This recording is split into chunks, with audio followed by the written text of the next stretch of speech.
Welcome, everybody, to another edition of BVarsity Live. I'm Zach Ewing with co-host Trevor Horn. This is BVarsity Live for Thursday, December the 10th. It's December, and we've still got football players on. That means it's deep in the season, and that means they've done really well. We're going to start with the Liberty Patriots. This is, Coach, this is what, your like 8th time on the show this year? Or something? It feels like it. That's a good thing. That's a good thing. Too many. Coach Brian. Ouch. Wow. You've been on the show too many times, Trevor. I'm on the show too many times every week. Yeah, I agree with that. Okay, Coach Brian Nixon is here. I'd have you every week if I could, Brian. Jake SEANY and Quincy JOUNTTI are here from the Liberty Patriots. Welcome, guys, and thanks for being here. I want to open, by the way, I just came from the Bob Elias Hall of Fame luncheon. And first of all, 2016 inductees include Brooke Roberts and Steve Denman. So congratulations to those two, as well as Greg Kerr from KBAK, longtime hometown sports guru, and Chuck Chamberlain, longtime Arvin coach. So those are four pretty big names in Kern County sports. But the highlight of my time there was a story Mike Keys, who's one of the board of directors for the Hall of Fame, told about Brian Nixon, of all people, to me. And this is when Brian was in elementary school, grew up in Shafter, and Coach Keys was the head coach of the Shafter football team at the time. This was early 1980s. And he said that, Brian, you were a complete gym rat, and he could not keep you out of the Shafter High gym. Even when he wanted to go home and close the thing down, you were always around. And he finally called your dad and said, can you do something about your son in the gym? Because I can't get him out of there. And your dad said, I'd rather have him bug you than bug me, so go ahead and let him stay there. Sounds about right. That's Mike Keys about Brian Nixon. But then he did go on to say some nice things about you and how happy he was to see you guys win the Valley Championship on Friday, which I'm sure you were all very happy about as well. Let's start there. Quincy, with you, what was Friday night like, and kind of the aftermath of you worked so hard for that goal to realize it, and is Friday night still sort of a dream to you, or how do you remember it now? It was definitely something that we definitely enjoyed at the time, and then once it finally hit us that we have to come back on Monday and still play football, and we realized that's a great opportunity that we still have, we kind of had to cut our celebration a little short to get back to business. Yeah, that's kind of an odd feeling. We'll get to that in a minute. But Jake, how about you? It's a goal you work really hard for, and as a lineman, I know you work hard without a lot of recognition sometimes. And to get that team championship, how much did that mean to you, and what will you remember about Friday night? It's big that we won Valley Championship, but, throughout the entire game I was thinking, just we win this, we still have next week, we still have hopefully a week after that. So it was like Quincy said, we kind of had to cut it short. And Coach, I spoke with you about that yesterday, I think, and how much for a long time in Central Section football that was the ultimate goal. Yeah. Even up until maybe even last year, that would have been the ultimate goal. But this year with the new state system, every section champion moves on. You have to shift your team's focus and your own focus personally to another game and a very good opponent in Del Oro tomorrow night. What has that been like for you as far as the challenge of getting past that championship and moving on? It just continues your week, and I think that's one of the things we talked about. That Saturday, having that Saturday off in between, in limbo, not knowing who your opponent is, gave you a little chance to celebrate and gave you a chance to just go, okay, that was really awesome. I'm really proud of the kids and our staff and for our school. And then back to work Sunday when you found out who it was, okay, we're back to the grind. So let's get this thing going, and what a great opportunity to keep this group together. I think that was the one thing that everybody kind of noticed too. With Brian, we talked on Saturday. You said that the honey-do list kind of takes precedent over everything on Saturday. And then Dennis Manning, when I tried to call him, I got no answer, left him a message. Next morning I wake up, he goes, hey, Trev, sorry, I was in the mountains yesterday. And that's a nice thing where you guys are still in the season, but you did have that one day. Brian, first off, congratulations to you. I know that this has been, a decade and a half coming for you and your entire staff, so congratulations to you on getting here and being here. Quincy, for you, I talked to Zach Williams last week, and it was about how you didn't. We're not going to talk about that, Quincy, but I talked to him. Did Zach actually speak back? Yeah, we actually had a good conversation after practice, and it was after you guys beat Bullard. You knew you had to go up to Clovis. When you played that last game at home against Bullard in the semifinals, did you think that was going to be the last time? Did you ever think that, not only were you guys going to be playing in the state finals or in the state playoffs like you are, but you get to do it at home in front of a huge crowd on Friday night, tomorrow night? At that point, after Bullard, after Bullard, I think we were mainly focused at that point on Valley. That was our main goal. And then after Valley, when we took care of business there, we realized that we have a chance to do something even greater. And then we switched our focus to that next goal that we had in front of us. But being able to get that one more game at home as a senior, how special is this moment? Have you really kind of thought about that? You know, that you're not only just playing in state, but you're doing it in front of the home crowd, and what I would assume 6,000-7,000 people at home tomorrow night. Oh yeah, it's definitely special, and I've talked about that with a few other seniors on the team, and it's really a great thing that we have that opportunity to play at home and actually host our own state game, because that's not something that everybody says that they can do. Jake, you're thinking about this right now, I can tell. What's on your mind? Thinking about going through that Patriot helmet one last time, having the band there, having the cheerleaders there, having is it the black? What do you got? Riot crew. The riot crew there one more time. I mean, what does that mean to you to be on that field one last time? I mean, playing Bullard, I was definitely thinking all throughout that week, this isn't going to be my last game here. I mean, I wasn't going to let it. I was definitely use it as like a driving force to win that game and then get to Valley. And then we knew that once we were in Valley, if we won that game, then we were definitely had a large opportunity to have another home game. So it's definitely a driving force to play in front of your own crowd and your band and your riot crew. So, yeah. Jake, to kind of build on that point, let's talk about Del Oro a little bit, because you got a pretty good opponent here. I mean, that's the other part about this. It's fun to be here, and it's awesome to be here, but they're here for a reason too.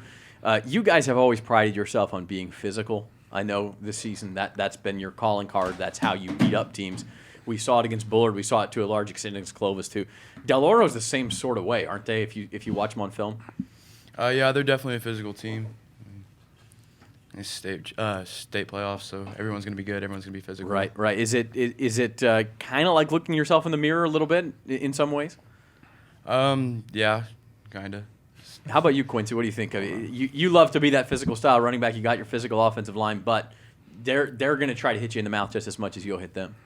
Right, definitely. I think they're really similar to us, like you said. And I mean, when you have two forces that are pretty physical, there's no way to stop unless whoever's going to be the most physical is going to win that battle. So we're really going to have to step our level up, and we're going to have to come out on top. It's the irresistible force against the immovable object, as they say. Coach, what have you seen on film from Del Oro? Anybody stick out to you on their roster that impresses you?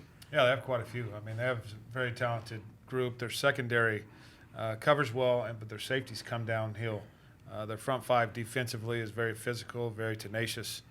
Offensively, very sound in their scheme, and their quarterback makes plays with his feet. He keeps things alive. So the receivers do a nice job of the scramble drill when he does get open. So they're a well-coached football team, very physical, and very similar to some of the things that we do. Any ring designs yet, guys? Have you thought about that? When does that start? Or are we waiting to see what the ring is going to be for first? Yeah, we're waiting right now. We've talked a little bit about it. We've got a couple samples in, and they're just kind of focusing on our game this week before we get involved in that. How about you guys? Come on, it's got to be in the back of your head, right, Quincy? You got that? It's all about the ring. It's in the back of your head, but like Coach said, we got to worry about this weekend. We can only imagine about that so much when it really comes down to decision-making as a team. And that's true. We've seen a lot of Valley title rings come through here. We've only seen one set of guys with a state title ring, so that would be pretty cool as well. Jake, asked you this question earlier, or I kind of hinted at this earlier, that as a lineman, you don't necessarily get the recognition that the quarterbacks and the running backs and even the defensive backs get. What has this season been like for you and your group on the offensive line? You were expected to be sort of the bedrock of this team, and the idea that you were a physical team and you were the foundation for this run. What has that been like? I mean, it's just nice to see Quincy and Jordan having success and knowing that it's not because of us, but we're a big part of it. So, Quincy, is it because of them? It is, honestly. If they weren't there, I'd be getting hit in the backfield. So that's true. They're obviously doing their job. That's a smart running back. I was going to say, I think Quincy may disagree with you that it's not because of you guys, but what is there something going on with the linemen, an inside joke or a bond you guys share that maybe is unique to your part of the team?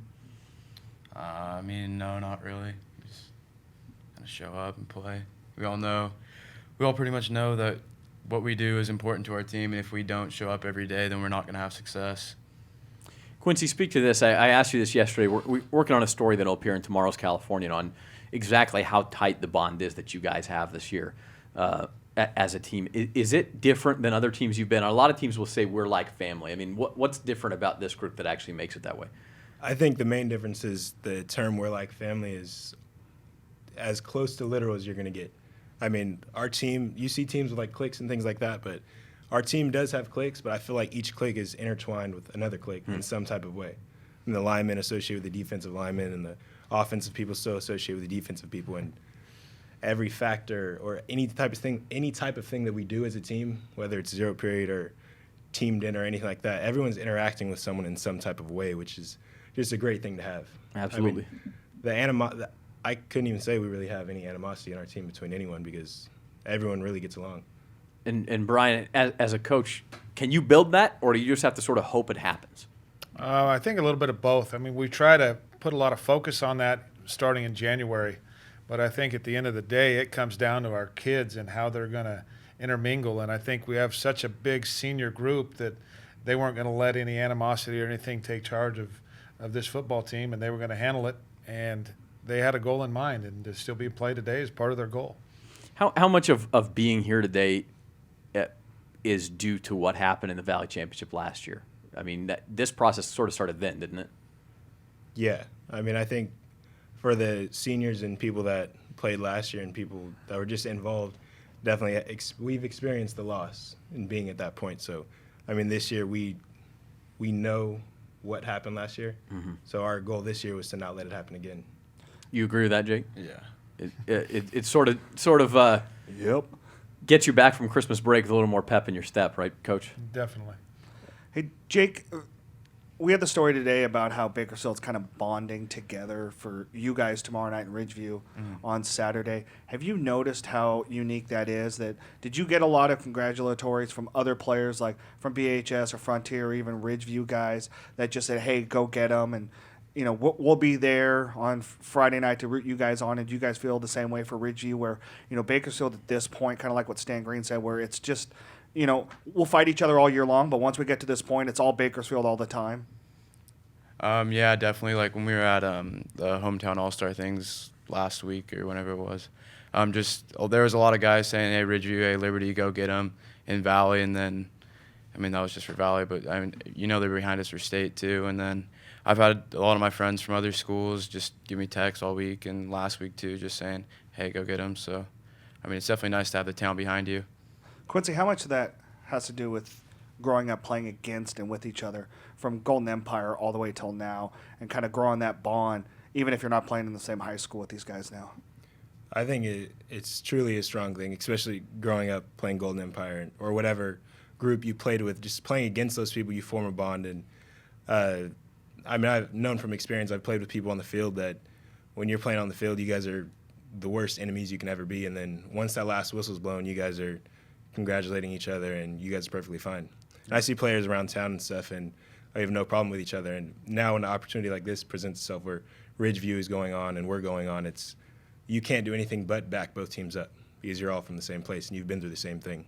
And Brian, you and I talked about on Tuesday about this, and you know, you said how beautiful of a place Bakersfield really is because of this. Can you allude, kind of, you know, expand a little bit more on, you know, how special that is for maybe these guys that don't understand that when you go to other cities of this size, that it may not be like that? Right. No, I think you go back to, well, when I was growing up, you know, BC would have 15 to 20,000 people in it, and as you continue on going through this process and watch these kids that have gone on and left Bakersfield and support that they've got from our community. I truly believe that our community is special. It's a big city with a small city feel. Mm-hmm. That they're proud of their student athletes. They're proud of their kids that go on out of here. You take the Derek and David Carrs, the Kevin Harvicks, just go down the list, the Cody Kesslers, however you want to go. Those guys feel that support that they get from Bakersfield. And I think the best part about it is they understand that, and they always comment about home. So, I mean, I think that speaks volumes about what the town we live in and what these kids get to experience. I think we all know how much Cody talks about being from Bakersfield. I mean, this entire year he's gotten as much press as anybody in college football on the West Coast, and he always talks about going from home. And I think SEANY was the same way too. A lot of times when he got interviewed, he talked about being from Bakersfield when he's up there at UNR. Yeah. Brian, give us a last word here before we let you guys go. What does this weekend tomorrow night mean to your program and your kids? I think it's special because it means that we get to continue one more day together. And I don't think these kids want to lose that bond. And, I mean, no matter at the end of the day, they're going to make some memories that are going to last a lifetime. And I've talked about these guys that we're dream chasers and memory makers. And I think that kind of fits with this sport and this team. So it's kind of something we're working towards. You said that yesterday, and it came out so smooth, and then today you just screwed it up. Hammered it. That's live video for you. Well, hey guys, we appreciate you joining us. We'll see you tomorrow night. Good luck, Brian Nixon, Jake SEANY, Quincy JOUNTTI.